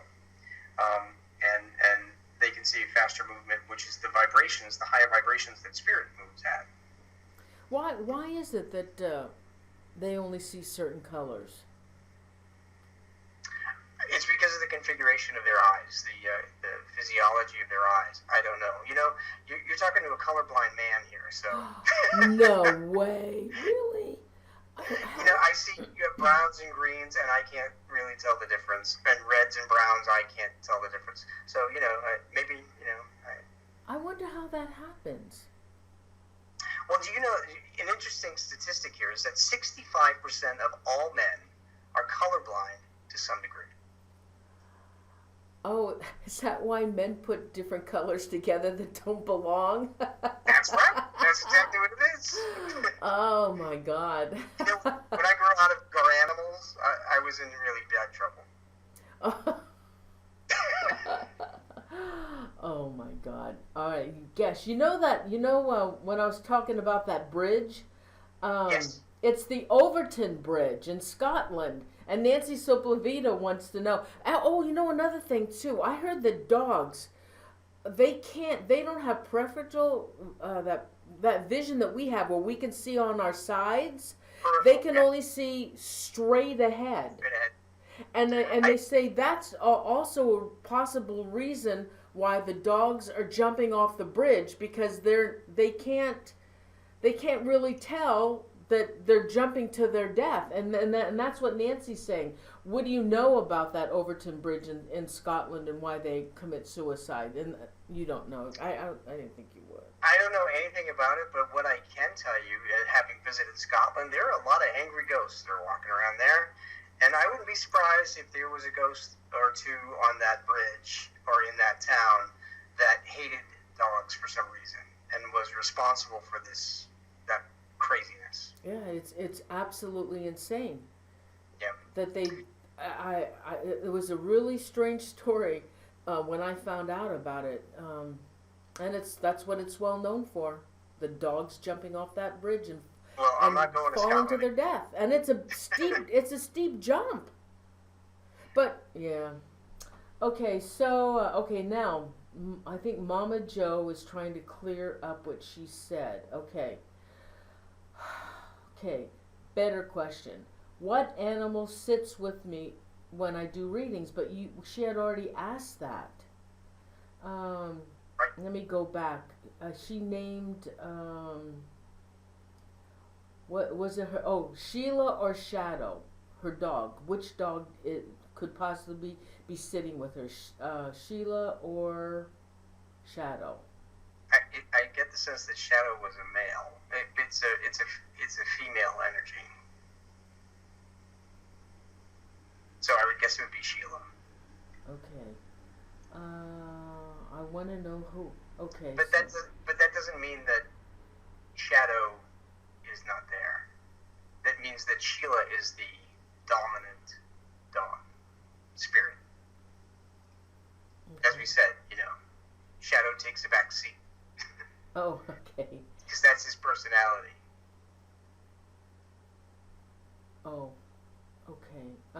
Poor Mama Joe, she's crying right now. All right. It's a tough show, Mama Joe. It was tough for me. I didn't know, if I could handle this or not. Hey, how do you think I feel every day? I know. Oh God. I think we cried last show. I think we did. Yeah. Oh, we did. Yeah, I think we did. I have to tell you, Noreen, I sit at this computer and I answer these emails and these pets channel through me and I sit here and I cry and I cry and I cry and I cry and I'm glad I sit here alone and do it. Oh. I tell my husband to take the dogs downstairs and I'm going to answer email and I'm a blubbering mess sometimes by the end of the night. It's all good because I give comfort. Okay. I just need Kleenex. Let's see. Okay, Jeremy Legas. Question: is it true that animals can sense when a death is imminent, even days prior? They can sense that, as we've talked about before, it's all about sensing energy within the people. Just like they sense emotions, they can also sense that somebody's energy levels are waning. Some of us can see auras and so forth. You're looking at energy given off by people. Pets can sense that. So pets can sense when somebody's energy level has dropped. They feel like the person is ready to pass away. Does that make sense? Mm-hmm. It's all about energy. That's the science behind the whole energy. thing. Yeah. All right, Unique Annie, could you ask Rob if my husband was met by our pets? Yes. No question whatsoever. Just like my dad was met by the three dogs. Yes, your husband. As soon as your husband crossed over, right there, any pets that you had were on the other side, all waiting, and they're all together. And tonight, and I would tell you this tonight before you go to sleep, talk to all of them. Ask them to come into your dream as a group. They may not do it tonight, but sometime over the course of the long holiday weekend, you may be surprised that you may see one of them or two of them, but know that they're all there. Wow. All right, one last question. And William Fernandez, question: how many had to have a choice to put down a pet or at the vet or let them pass naturally at home? I don't know. Can you make out what that means? Yeah, I think he's asking which is a better option. Yeah. Well, the answer to that question is that it's a personal choice. Some people are afraid to have someone pass in their house, a dog or a cat or a human, thinking that they may stay there, and they won't. They'll cross over for the most part. Other times, if you need help with a pet that's in serious pain, I would recommend taking the dog or the cat to a vet where they're able to calm the dog, and they have experts who can help control the pain, manage the pain, and keep the dog calm. So it's really it's a personal choice, and you have to just use your best judgment. The pet will also probably give you a good indication. If you find that your pet decides to go off into a corner in your house, they likely want to pass in your house. Otherwise, like our dog Sprite, he made it known that he was ready to go, and we took him to the vet, and we held his paws, and we actually, I called on my dad's spirit and our friend Ed's spirit, and they came in the room and they stood next to me, and I felt their arms on my elbows. I felt their hands on my elbows, physical feeling of cold hands on my elbows. And then I saw my dog Buzz. He actually showed up in the vet's office when we were helping Sprite pass. Wow. And I knew that Buzz would help Sprite across. Wow, that is so should, awesome. So people should ask their loved ones in spirit, dogs, cats, or humans, to help cross their pets when it's their time. Well, Rob, it was such a pleasure to have you on the show. I just love having you on the show. You've been on for 2 hours now. Oh my gosh! Yeah, it went by fast. It's past my bedtime. Now, everybody, I'm after the show goes into archives, I am going to put up the show that Rob aired with me on Do Pets Have Souls. It's a fascinating, fabulous show, and so you'll be able to watch this show and link back to go see the other previous show that Rob aired with me. It was an awesome show, and that's on Do Pets Have Souls, and Do They Go to Heaven? Yes. Yeah. Oh, Rob, thanks, honey, so much for being on the show. Love having you on the show. Let me know when you write any more books. I also love ghosts and spirits. Awesome, awesome topic. And I want to thank you very much for being. It's always a pleasure to have you. Thank you, Noreen. I love coming on.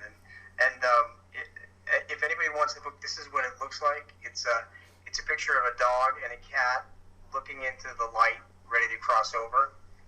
I had this painted specifically for this cover. A friend of ours painted it, and it means a lot to me. So I hope it brings everybody comfort and peace, and people can email me, and if I can get messages, I'll be happy to pass them on free of charge and bring you some comfort. Oh, you're going to be getting a lot. Be prepared. Okay, well, it may take me a while to get through them. Thanks, honey. Thanks so much. You have a great weekend. All right, you too. Thank you. Lots. Thank you. Bye. Okay. Love Bye-bye. ya. Bye.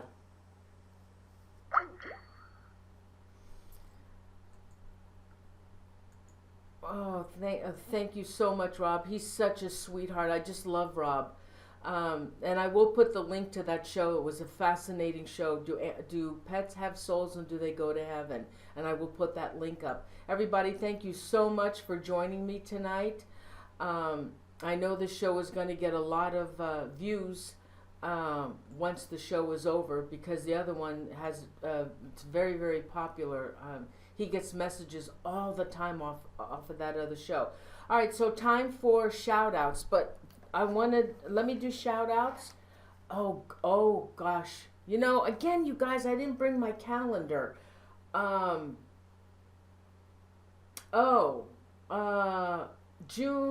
2nd. Oh, June 2nd. Andrea Perrin wants to come back on the show. Andrea Perrin from The Conjuring. She wrote The House of Darkness, House of Light. She sent me a message. I had found an old, oh my gosh, I found an old show banner that I had done with Andrea, and I posted it, and she goes, oh, I want to come back on the show, I want to come back on the show, and she actually has her own playlist on my channel, so I'm going to be doing a show with her. She says she has lots to tell and talk about the planet and consciousness, and so that'll be the next show on June 2nd. I happen to have an opening. I had forgotten about that date. So,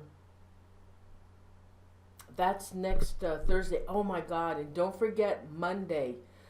Monday, for those who may not know, I do a show on Monday. I actually host the show on my channel, and I host it, but I'm not really the host of the show. It's Carissa Fleck and Phil Saracusa. It's the Horsefly Chronicles Experiment. It has gotten really, really popular. And Monday's show is going to be really awesome. It's going to be on communicating with the spirits in that house. And the guest we have, I just made friends with him on Facebook. He has voice communicating equipment like you've never seen before. And he's going to use those communications to try and communicate with what's in the house, at Phil's house. Oh, God. Anyway, and I want to thank my mods. Royce, love you, Royce, and thank you so much for helping me with that. And Unique Annie, I love you, Unique Annie. I don't know if Crystal was in the show tonight or not, but yes, I am going to do shout-outs. And I had seen Janet Wolf. Hi, Janet Wolf. Shout out to Janet and her 2 children, Ashley and Heidi. And Janet, I have 14 cats. and they're all rescues. Yes, 14 of them. My sister has 9 or 10. I lost track, and my daughter, I got her 6 cats when she moved, but she has 4 rescue dogs. Okay, so let's do shout outs. Unique Annie, Nancy Suplavita, Sean Bodine, Janet Wolf, Baysinger 11, Sean Days, William Fernandez, Andrew Cox, Janice Bolt. Okay, who wants shout outs, guys? Come on. Donna Gorton. Yes, Janet, I did that. You asked me to. As long as I can see it, yeah, I can do that. Charmy Vapes, William Fernandez. Who else wants a shout out? Oh, Andrew Cox. Hey, Andrew, my truck driver. Be safe out there, honey.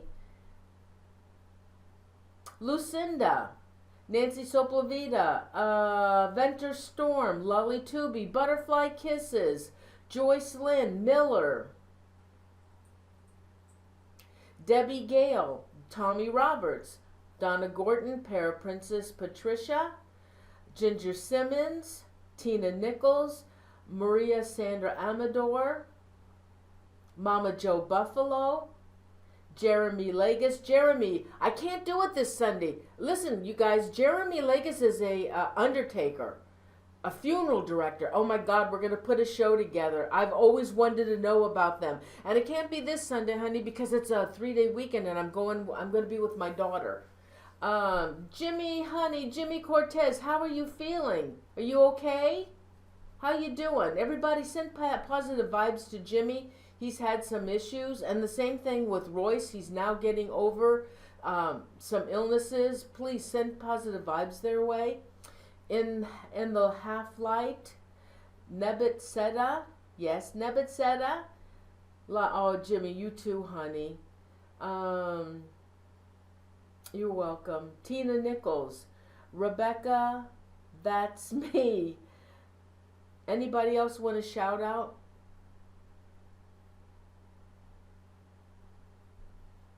Yes, we're gonna do it on a Sunday, Mama Joe. I'm gonna get some answers and I'll get an outline from Jeremy. Clorinda Espinoza. Oh, yeah, it was tough. It was tough. Janet Bolt, Bo 665.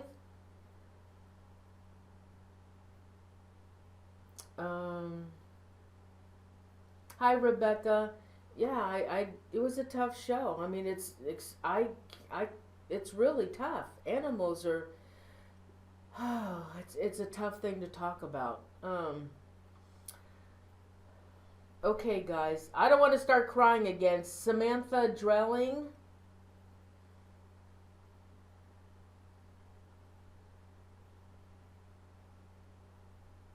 Anybody else want to shout out? We could all sit here and cry together, but I don't want to cry anymore.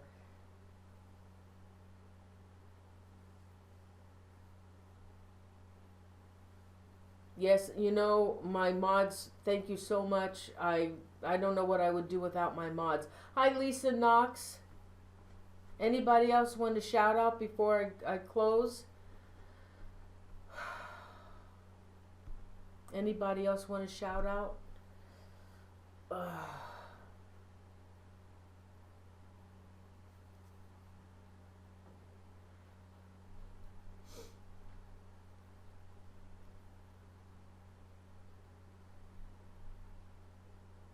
Did I miss any? Oh, butterflies, yes. Anybody? Oh, Junebug. Hi, Junebug. Anybody else want to shout out before I shut it down? Hope you all have a great weekend. It's a 3-day weekend. I'm going to be over at my daughter's all weekend. Gonna have barbecues and have some fun. I think we're going to go to the movies too. Oh, Lully Tooby. Didn't I say? Hi, Lully Tooby. Oh, Sean. Yeah, it was a tough subject. Very tough subject.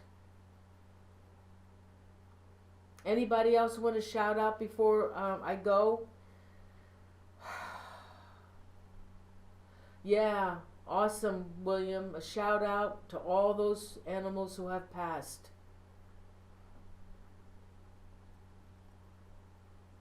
You're welcome, Nebbit. Because for those who work, which I don't, hi Ginger Simmons. It's a Monday's a holiday. It's a Memorial Weekend, so it's a 3-day weekend.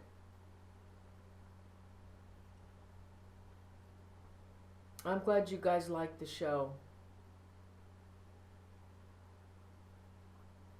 I did say hi to Joyce Lynn, I believe. Okay, well, there's 59 still watching. I guess they don't want to shout out, so you guys have a great weekend. Have fun. We're going to have a warm weekend here, and I'm looking forward to it. My daughter lives in historic Martinez, California, and I absolutely love going there. She's only 8 minutes away from me, and it's so weird because it's a whole completely different town and atmosphere. It's an old historic town, and it's only 8 minutes, actually 12 minutes from me.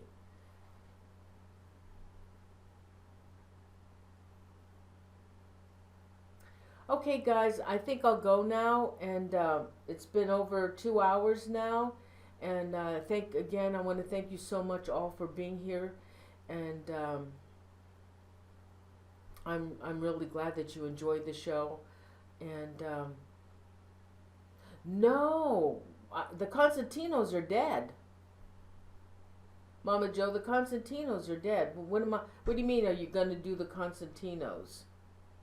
You know, that show I did with them? No, I don't have that. You know, I used to, when I started live streaming, I've been doing this for 7 years, and I was always invited to take my shows to other people's networks. And so when you do your network, you no longer own those shows. And I've been to, I don't know how many different networks, and they all took my shows. And then when they shut down, those shows were all deleted. So I have tons of shows that I don't own and I don't have. And the last network I was with Live Sci-Fi, and he has 75 of shows that I did. And I don't have access to them because they're on Live Sci-Fi, and one of those shows I did 3 or 4 shows with the Constantinos, and one of them was with the Constantinos on Live Sci-Fi. So he's got about 75 of my shows, and I don't own them. He does, and that's what happens when you go to another network. So it'll be 2 years in June that I left Live Sci-Fi and I went on my own and on YouTube, and now I have my own network. I've always had Paranormal Zone TV. I've had that since 2008, I believe. I've always had that. I've always owned that name. But I did have a YouTube channel, but now I'm using my Paranormal Zone TV network. That's mine. And on my own as of June of this year, 2 years. Okay, anybody else? Did I miss anybody? Did I miss anybody for a shout out? Okay, I'm gonna go. No, honey, that's what happens. I mean, I was aware of that when I took my show over there, and that's the price you pay when you go to another network. But I'll never do that again. I will always have my own network. Because I own all my shows. And it's funny because I was going to ask the Constantinos to come back on my show. And I had thought about it, and then boom, I got a message from my friend saying, did I hear what happened? Thank you, guys. Okay, Royce. Oh, yay, Royce. Okay, again, everybody, thank you so much. Thank again for my mods, Royce, Unique Annie. I think they were the only 2 that were in tonight, and I couldn't do it without them. I know we had some trolls tonight, but you know, it's the way it goes. Anyway, love you guys. Thank you so much for being here, and I'll see you Monday, hopefully. If you've never seen one of the Horsefly Chronicles episodes, you should try and catch one because they really are awesome. They're getting very, very popular, and the guests that come on are absolutely they're the top. They're the top. So Monday, if not, I'll see you on. Thanks, Jeremy. I will see you on Thursday with Andrea Perrin. Okay. Love you guys. Have a great weekend. Be safe. Andrew, safe trucking out there. Whatever happened to River? I didn't see him last week either. Oh wow, Royce, no kidding. Vamp Man 64. Hi. I don't what's going on with River? I haven't seen him the last couple of weeks. Okay, guys, I'm going to go. Love you guys. Bye. Have a great weekend and be safe out there. Good night, everyone. Thank you.